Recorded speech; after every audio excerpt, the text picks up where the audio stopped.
Father, the Son, and the Holy Spirit. Amen. Thanksgiving prayer. Our Father who art in heaven, hallowed be thy name. Thy kingdom come, thy will be done on earth as it is in heaven. Give us this day our daily bread, forgive us our sins, as we forgive those who sin against us. Do not bring us to test, but deliver us from evil. Amen. Hail Mary, full of grace, the Lord is with thee. Blessed art thou among women, and blessed the fruit of thy womb, Jesus. Our God, pray for us sinners now and at the hour of our death. Amen. Glory be to the Father, and to the Son, and to the Holy Spirit.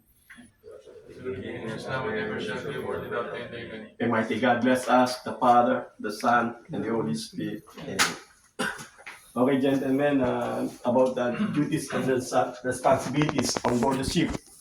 Master. Yes, sir. Duties of responsibility of the master is overall in charge for the safety of the vessel, the cargo, and the crew. Okay, next, Chief Officer. Chief Officer responsibilities are the head of the deck crew and the second command of the master, and the responsible of the cargo operation. Okay, next, Second Officer. Second officer, duties and responsibilities is in charge of navigational planning and also assist chief mate in cargo monitoring and medical officers on board. Okay, next, Third Officer. Third officer ensures, inspect, and ensure the proper functioning of all firefighting equipment and life-saving apparatus on board. Okay, next, Bosun. As bosun, leading all the deck crew toward safety and ensuring the maintenance and upkeep of the vessel. Okay, next, Everybody Seaman. EB sir, duties and responsibilities is To ensure Yes, equipment ma'am. is mission ready, follow a And rigorous maintain inspection lockout.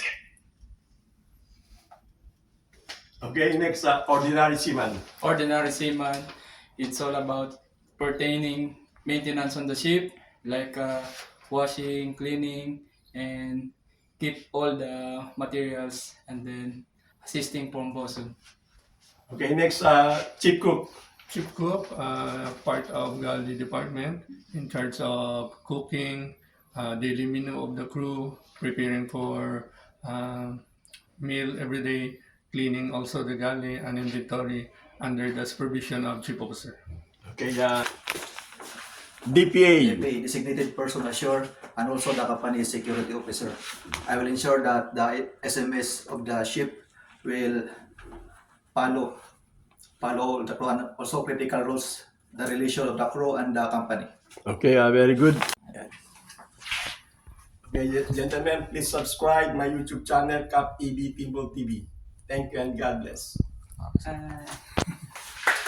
Subscribe, guys. Subscribe.